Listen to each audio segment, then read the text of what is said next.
The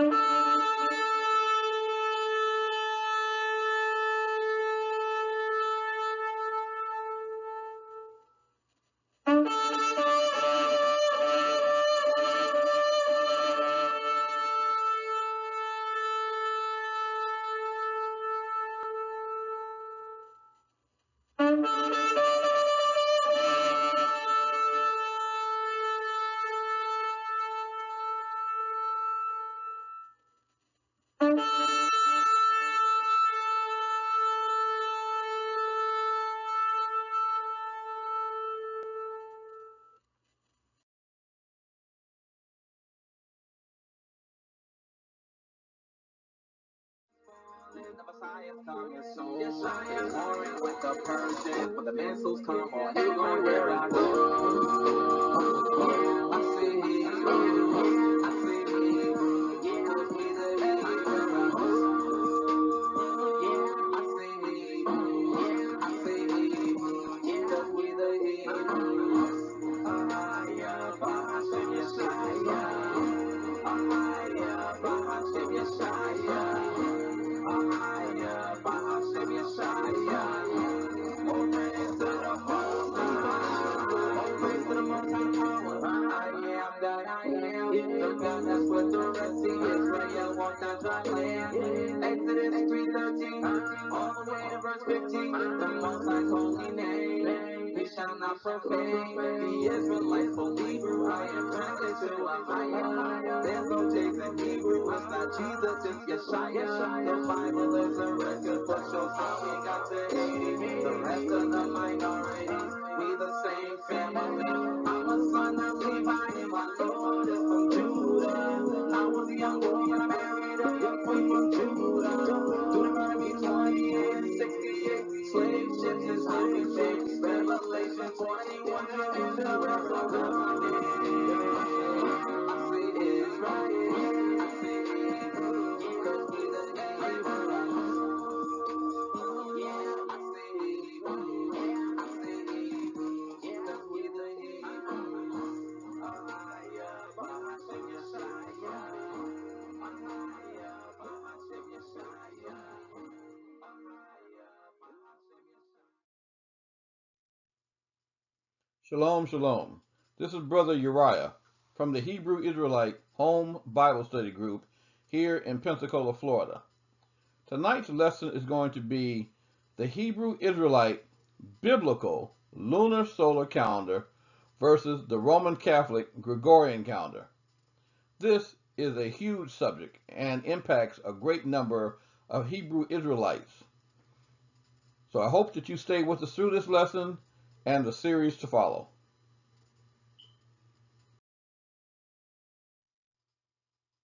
Let us start tonight's lesson with scriptures.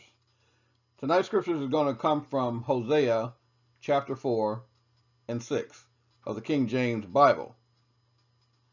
My people are destroyed for lack of knowledge. Because thou hast rejected knowledge, I will also reject thee, that thou shalt be no priest to me, seeing thou hast forgotten the law of thy Elohim. I will also forget thy children. Tonight's lesson is going to focus around the biblical lunar solar calendar versus the Roman Catholic Gregorian pagan calendar.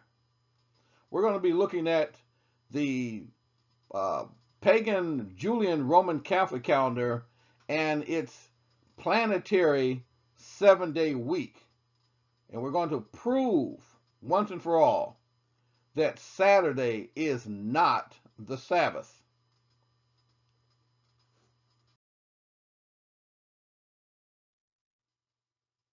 Let us go back to the beginning, back to the book of Genesis, or Bereshit, where Father Yah establishes the days, the weeks, months, and years. Genesis chapter 1, verses 14 through 19 of the King James Version. We're going to be taking out the pagan titles. Verse 14, and Yah said, let there be lights in the firmament of the heaven, to divide the day from the night, And let them be for signs, and for seasons, and for days and years. And let them be for lights in the firmament of the heaven, to give light upon the earth. And it was so. And Yah made 2 great lights, the greater light to rule the day, and the lesser light to rule the night. He made the stars also.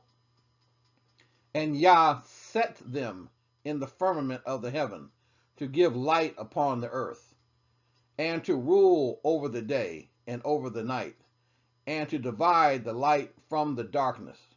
And Yah saw that it was good. And the evening and the morning were the 4th day. Here we clearly see Father Yah creating 2 great lights. 2 great lights to divide the day and the night, and for signs and seasons, and for days and years. And he said that he set them. He set them. This is going to be of immense importance to understand as we go along, that these lights, these 2 great lights, are not just out there randomly. They serve a very specific purpose. And those purposes must be taken into account by any system of timekeeping that we adopt.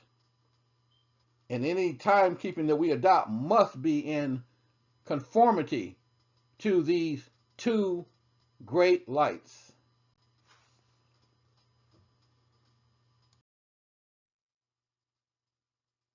Here we see the representations of those 2 great lights that Father Yah created and set in the heavens. Obviously, those 2 great lights were the sun and the moon. The sun and the moon. 2 great lights, not one. I'm emphasizing this for the purpose of hoping that you will see the error that's in the current calendar. Yah set 2 great lights, not one.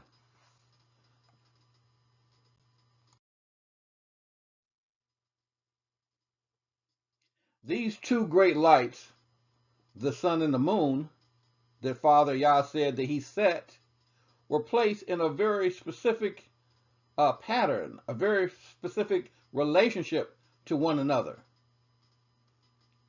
In conjunction with the earth, they are placed in a very particular relationship to one another. It is the movement of the earth and the moon around the sun that gives us a sense of time. That time is expressed in days, in weeks, months, years, and seasons. This is not out there. They're not out there randomly. They were set. And the timekeeping system that we go by must take this into account.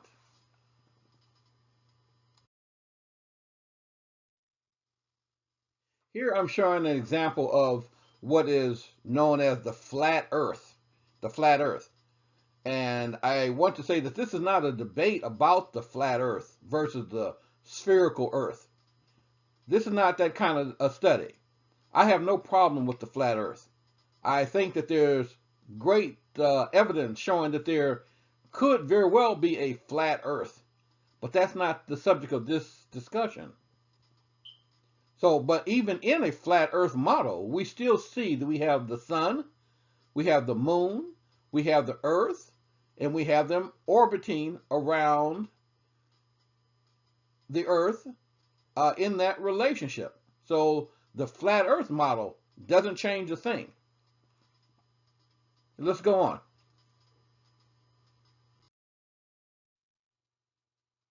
Today's Gregorian calendar uses only one of the 2 great lights, the sun. Now we're going to have to cover some basics here so that everybody will be at the same level. It takes the earth 24 hours to rotate one complete turn on its axis. This is the definition of a day. It takes the earth 365 and a quarter days to travel completely around the sun. This is the definition of a solar year. All solar calendars are based upon the time in days that it takes the earth to complete one rotation around the sun. This certainly holds true to the Gregorian calendar and all calendars that are solar calendars. The modern calendar is a solar calendar. This means that the calendar in common use today and the time period it represents is based upon the movement of the earth around the sun, but it has no connection whatsoever with the second great light, which is the moon, as part of its timekeeping system.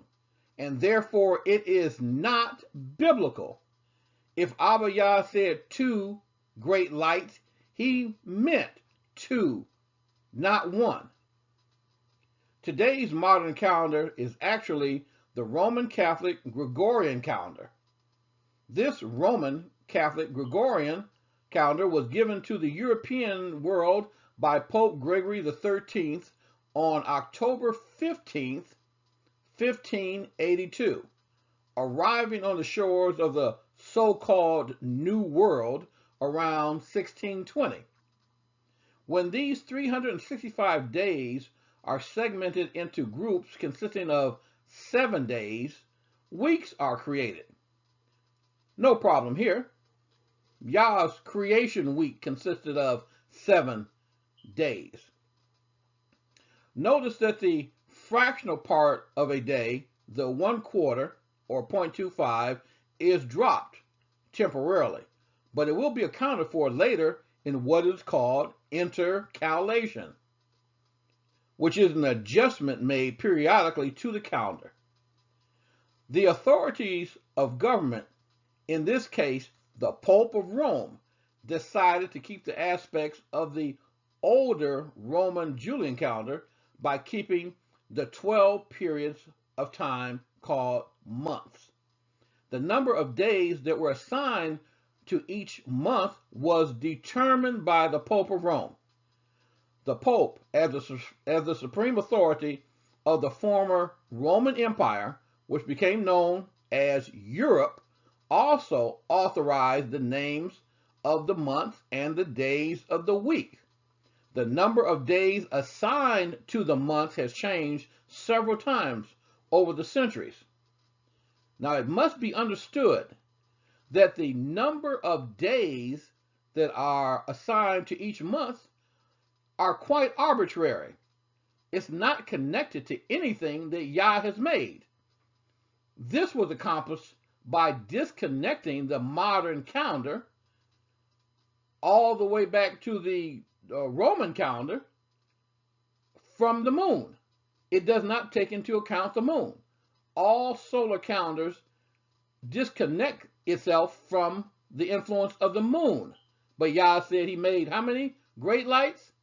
2 great lights, not 1. And what this allows is that rather than Holy Yah determining the days in a month, that is now in the hands of man. And in this particular case, it's in the hands of the Pope of Rome and those descendants of Japheth that maintain this system. This is critical to understand. This is at the heart of the problem, because it is the moon, it is the attachment of the moon in Yah's system that determines how many days are in each month. By the solar calendar, that authority has been taken from Yah and put into the hands of man. And here's where this wickedness really begins.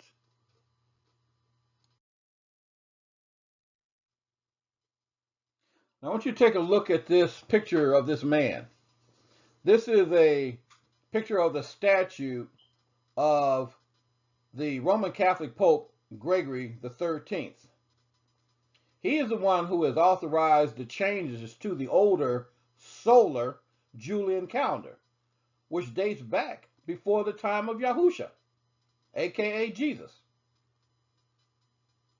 giving us the modern calendar of today in 1582, which was eventually adopted worldwide.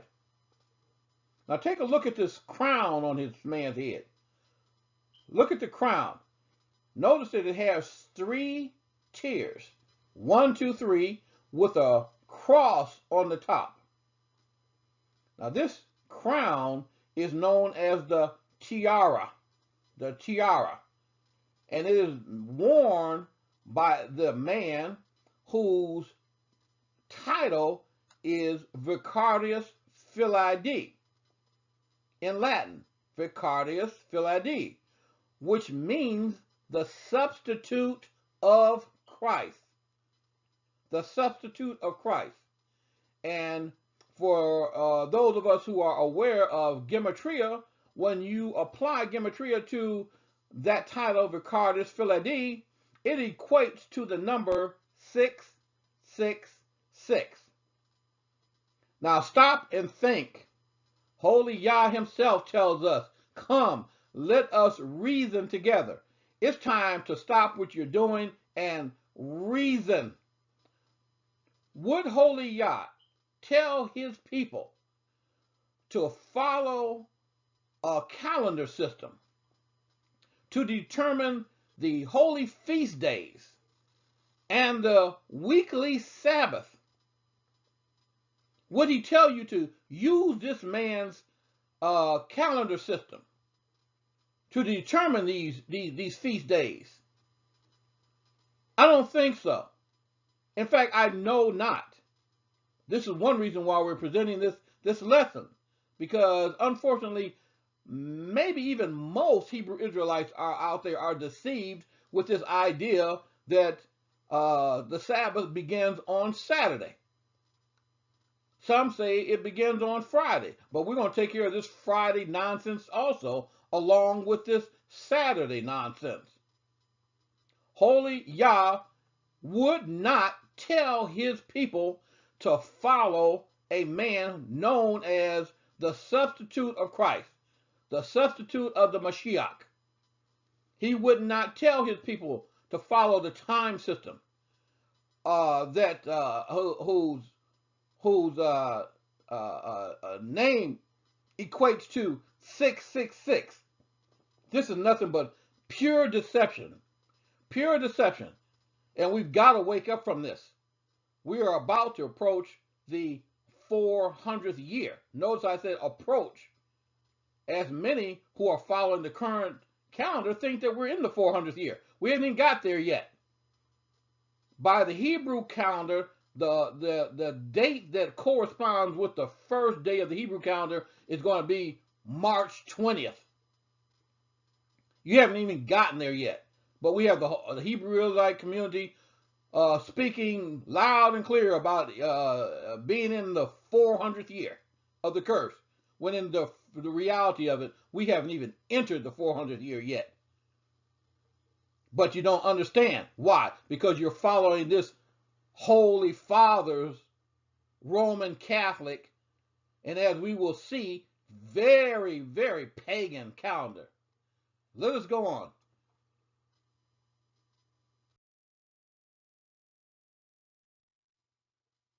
Now, as was said before, this modern calendar that the world uses today is a very, very pagan calendar. We're going to take a look at the names of the month of this modern calendar. And we're going to learn a few things about the names and what they mean. Let's start with the month of January. January. ME, meaning Middle English, comes from the word January, Januarius.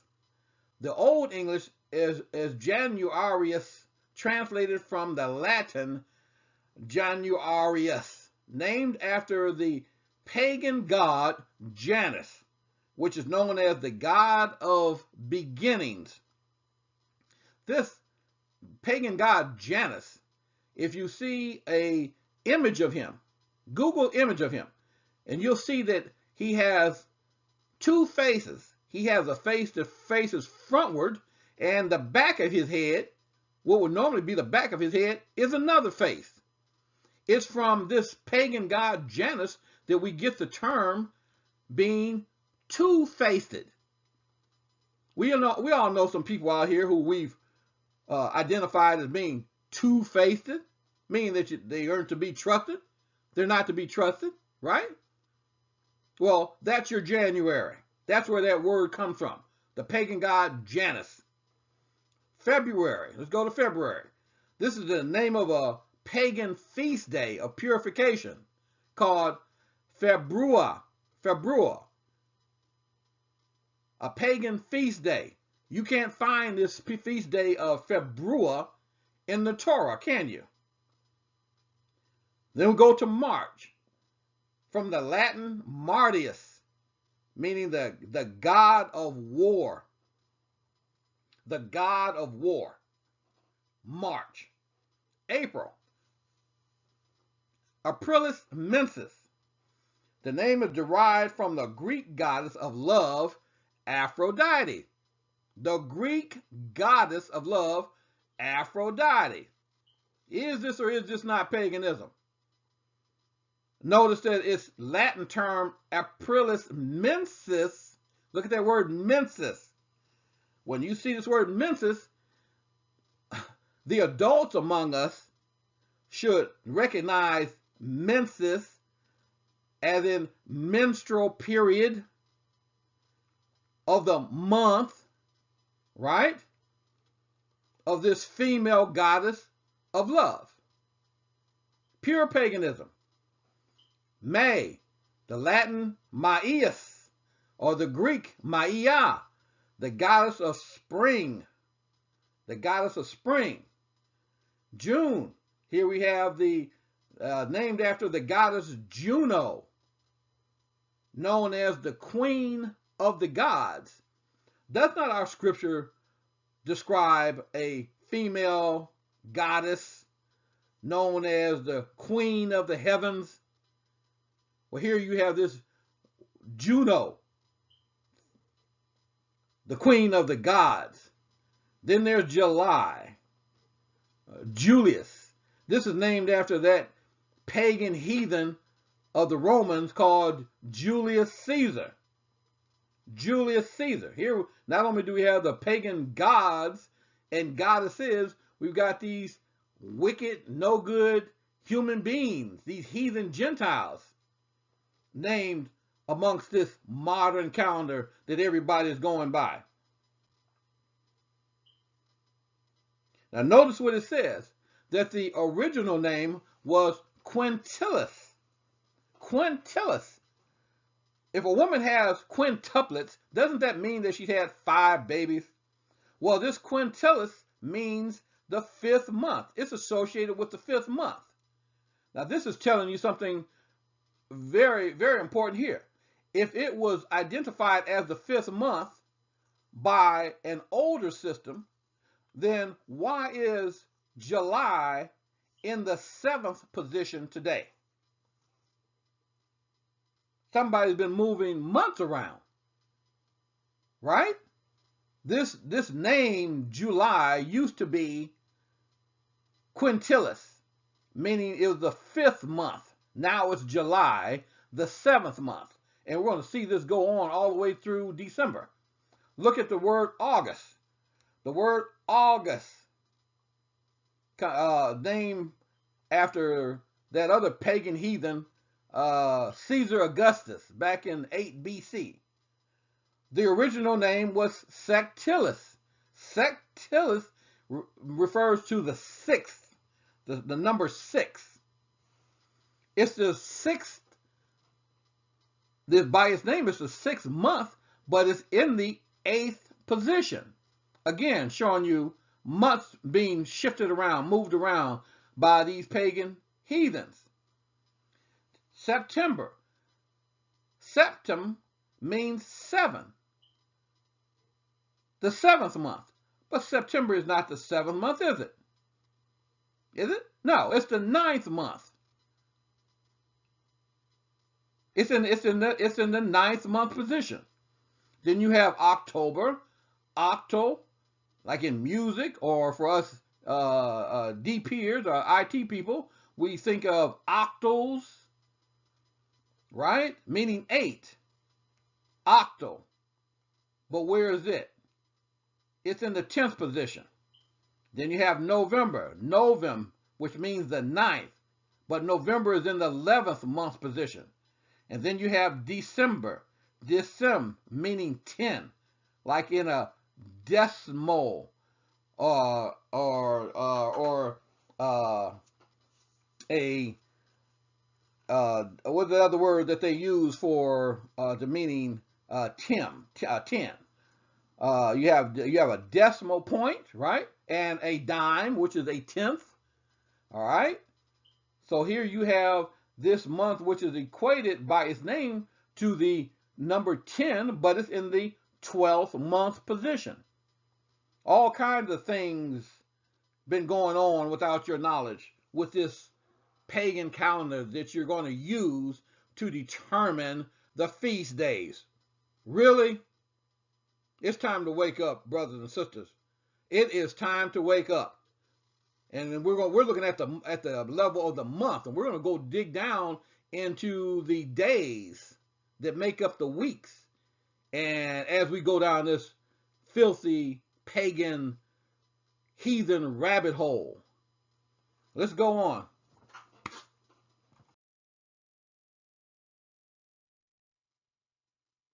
As was stated earlier, the Pope also authorized the names of the days of the week. Let's take a look at those names, their origins, and their meaning. Sunday, Monday, Tuesday, Wednesday, Thursday, Friday, and your beloved Saturday.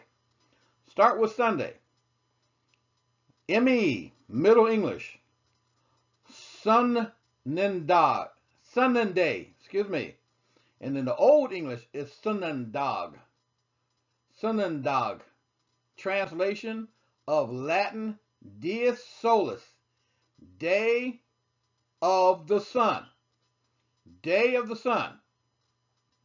This is the day when so many of our people are running down to church thinking that they're praising the Lord on Sunnendag or Sunday, which is the day of sun worship. It's the day of sun worship. Notice that it doesn't say sun as in S-O-N. It's sun as in S-U-N. The people who originated this system, they know what they're doing. This mess came out of the paganism of early Europe. They know what they're talking about. They know what they're doing. So we have Sunday, Sunnendag, day of the sun. Monday, Old English, Mundag, translation from the Latin Luna dies, day of the moon. That's what Monday means, day of the moon. And we're going to make these connections a little later on when we go to the 7-day week. All right, and then we have Tuesday, Old English Twisdag, the day of the war god Twi, translation from the Latin Dies Martis, or the day of Mars.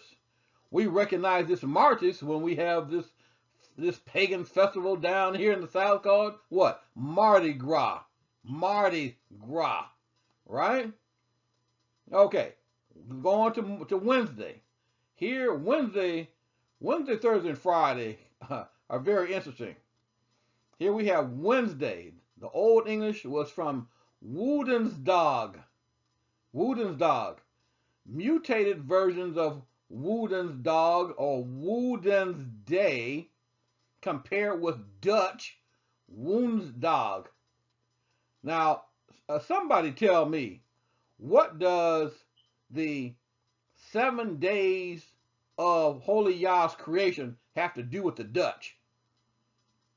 Or where do they enter the picture? Where do they enter the picture? Into Holy Yah's 7 days of creation. And here it's describing that the 4th day that they call Woensdag, named after a pagan Viking Nordic god called Woden. We can see this Woden in that movie series, the Vikings. They reference Woden quite a bit. Woensdag. That's what Wednesday really means. The day of Woden. Woensdag. Now let's drop down to Thursday. Thursday, from the Norse Thursdagar. Now, who are the Norse? Are not the Norse the people of the northern European, the Vikings, the Saxons, all the people up in that area? Now, what in the heck do they have to do with the people, the holy people of Yah? What do they have to do with the Hebrew Israelites? Where's the connection? All of these people that we're referring to so far, English, Dutch, German, these are all descendants of Japheth. They're all descendants of Japheth.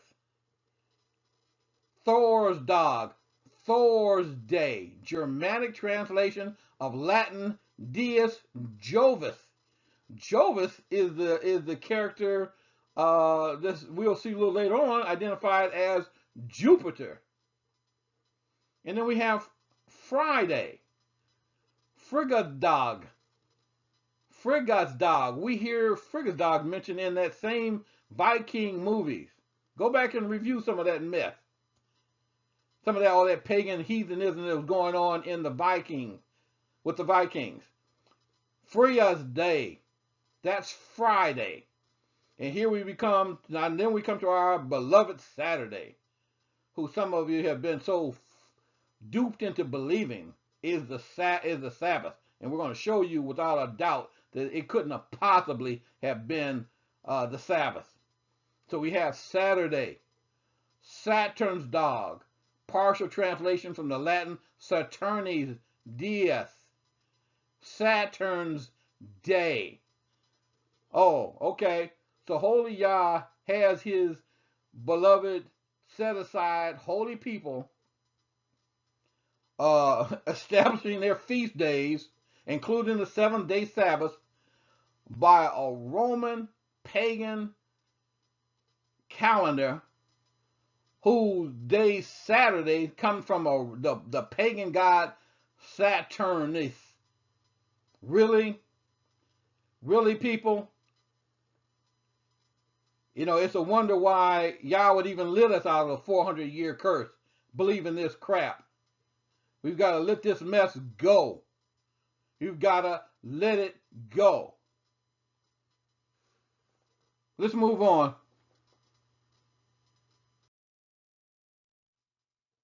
Okay, now we're going to be focusing in a little bit more on this beloved Saturday, Sabbath. Let's take a look at this word Saturday. From the Encyclopedia Britannica, Saturn, Latin Saturnus. In Roman religion, the god of sowing or seed. The Romans equated him with the Greek agricultural deity Cronus.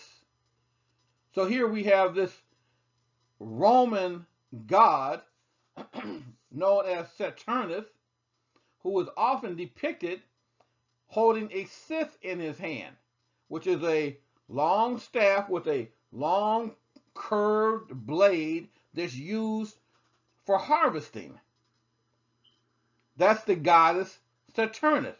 Oftentimes Saturnus will be shown with a child in his arms, not as though he's acting like a fatherly figure.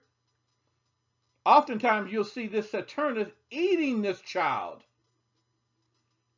It says here that this Roman god was equated with the Greek agricultural god Cronus.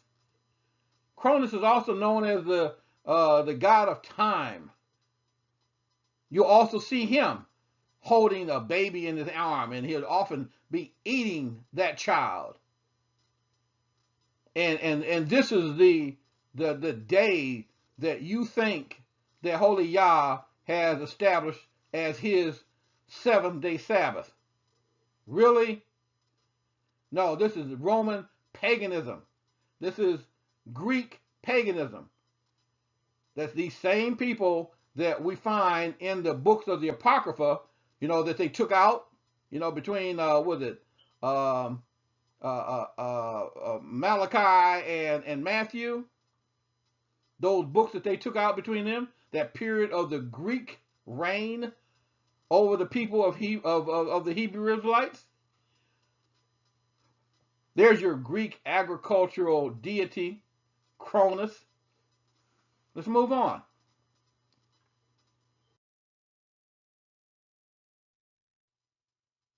Here we see a picture of a temple dedicated to the Roman god Saturn, or Saturnus, from which we get the name Saturday or Saturn's Day.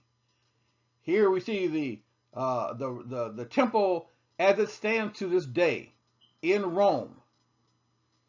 This is what you're viewing is what they call the front porch of this temple. This temple goes back to the earliest records of the Republic, the Roman Republic, the 6th century BCE. This is the temple by which people came to worship the god Saturnus on Saturn's Day or Saturday. And Holy Yah wants you to come and hold his holy Sabbath on Saturn's Day. Really?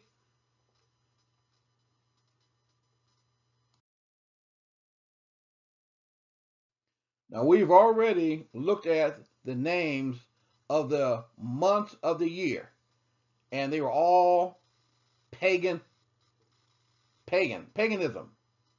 Now we're going to take a look at the names of the days of the week. It's going to come from an actual Roman, Julian, pagan, planetary week. That means that the figures depicted in that week, which all represent a day of the week, are all referring to a planet. Now, if we look at this very closely, we can see that there are 7 images, 5 men and 2 women. Each of them represents a day of the week, starting from the left, going to the right, saying their names in the current language. We have Saturn, Jupiter, Mars, Sun, Venus, Mercury, and Luna. Here, so Saturn is the god of Saturn. Here we have Jupiter, the god of Jupiter. Mars, the god of war. We've encountered him before. Then we have Sol, the sun god. Venus, the goddess of love. Mercury, the messenger god. And Luna, the goddess of the moon. Look in her hand. You see in her hand? She's got a little small crescent moon in her hand. That's Luna. And to the right of there, it says Septem Planetae, which means 7 planets, each planet representing a day of the week. So now let's go back to the left again, because here we see Saturn. Saturn is here clearly depicted as the first day of the week. The first day of the week. Luna is in the 7th position. Luna is the 7th day representation, not Saturn. What this does is it absolutely destroys this false belief that Saturn or Saturday, has always been in the seventh position of the week. That is the seventh day of the week. And that the Saturn in the seventh day of the week can be followed all the way back through time, back to the seventh day of creation, the seventh days of creation, creation week, and that day which Holy Yah set aside as his Sabbath is the day Saturday. This absolutely destroys that idea.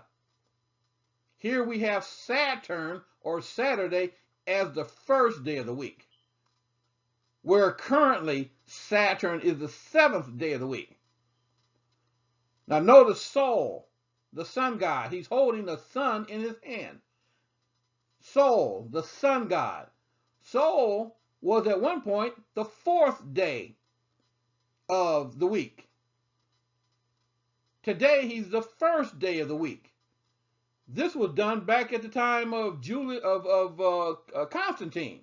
One, because he wanted to appease his pagan followers, those in his kingdom who were pagans, and he had to do something with these other people who were coming up, who were called Christians, corrupted Christianity big time by that time, by the way. He had to do something with them. So what he did is he moved Sol, Sunday, to the first position. That appeased the Christians, because then he said, okay, this is the day that Jesus rose from the dead. So they were happy about that, and then they moved Saturn to the seventh position. Now that made the corrupted Jews at that time, which they really didn't have a lot of choice, because they were ordered by the Romans at the threat of death that if they didn't stop using the Hebrew Israelite calendar system, they were going to be killed. And many, many, many of them were. This is why some of those early Hebrews transitioned from the lunar Sabbath week to this pagan week, where Saturn is in the seventh position. That's one of the main reasons why you have people who call themselves Jews, even those Ashkenazi Jews, going to worship on the seventh day, which is Saturday, by today's current calendar. These days have been shifted around and moved around. Saturn was not always in the seventh position. Here you see him in the first position. Absolutely destroys that idea that Saturday is the Sabbath and always has been. Utterly destroys it. Utterly destroys it. And let's deal with this Friday. Friday. We saw that Friday is a reference to Frigga. Frigga's dog. Notice on here in this early depiction, there's no equivalent to Friday even on here. So that alone, again, destroys this idea of those who believe that the Sabbath begins at sunset Friday and ends sunset Saturday. Absolute nonsense. This is historical proof that that belief is false. It's false. And we must drop this heathen paganism. Holy Yah is not going to allow us to get away with this any longer. What he said, what did it say in the scriptures? That he winks at this. He winks at this ignorance for the time being, which simply means that he's ignoring it for the time being. But you can't expect him to allow you into his kingdom still toting around this pagan idolatry. Saturday is not the Sabbath. It is a false statement to say that Saturday has been in the seventh position, the seventh day of the week, all the way back to creation week. That is absolutely false. And this depiction of an actual Julian calendar shows that that is absolutely false. And you must, as hard as it may be, detach yourself from this. Saturday is not the Sabbath, and Friday is not even found on the darn Julian calendar from which the modern calendar is based. Let's move on to our conclusion, and then we're going to wrap this up. But there's going to be a part 2 where we're going to be going in depth to the Hebrew Israelite Lunar Solar Calendar, and you're going to see why that's the proper calendar, the biblical calendar we're supposed to be going by, with the 2 great lights, not the 1 great light. Let's move on.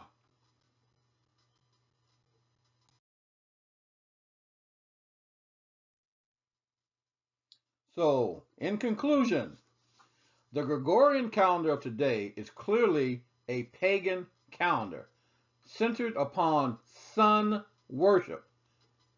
This is the reason why Christians around the world go to worship on Sunday.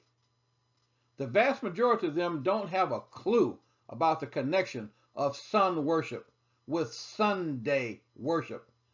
Most are just lost sheep following a lost shepherd, where the blind just keep following the blind. Most are totally unaware that their system of worship has nothing to do with that which was established long ago and followed by Abraham, Isaac, and Jacob, and onward to Yahushua HaMashiach himself, his 12 apostles, and the many disciples that follow him to this day. As has been already stated, the Gregorian calendar does not follow the word of Abba Yah, in that it does not take into account the moon in its system of timekeeping. It is based upon only one of the 2 great lights created by Father Yah.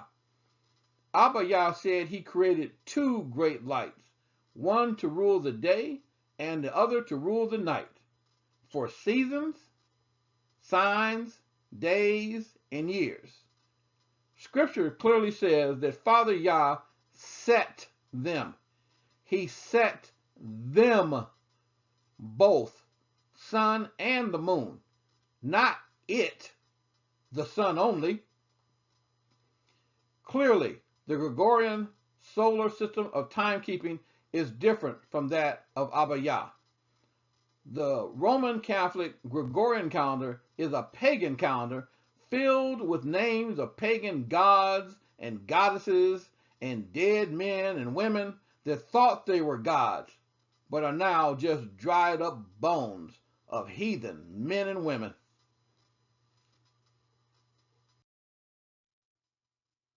Abba Yah has always told his children to stay away from false gods and goddesses. He would have never instructed his children to go to a pagan calendar to find his holy Sabbaths and feast days. Never. So obviously, the Gregorian calendar is not biblical and does not follow the Torah and must be discarded in determining any and all biblical feast days, including the Shabbat. This topic is extremely important and equally as large. It must be broken down into manageable sized portions to be properly taught and understood. I believe what Father Yah wants is his people to come out of this lesson understanding that he would never intend for his people to follow a pagan calendar for any reason.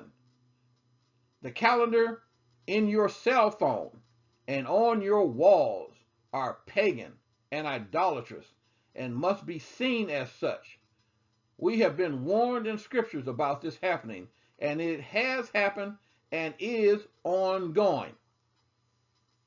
In the book of Daniel, chapter 7, verse 25, we read, "And he shall speak great words against the Most High, and shall wear out the saints of the Most High, and think to change times and laws, and they shall be given into his hand until a time and times and the dividing of time. Satan has changed the times with pagan calendars, and he has changed the laws with Sunday, Saturday, and there I include Friday worship. So, brothers and sisters, in closing, I say to you, shalom to shalom. May Yah bless each and every one of you. And may we come out of this pagan mindset that we have been under, this Gentile mindset that we've been under for 400 years. Because it's time to leave. It's getting time close for us to get out of here. But we've got to shed off this garbage. And we've got to call on the name of Holy Yah. So, to all of you brothers and sisters of the family of Israel, I say to you, shalom.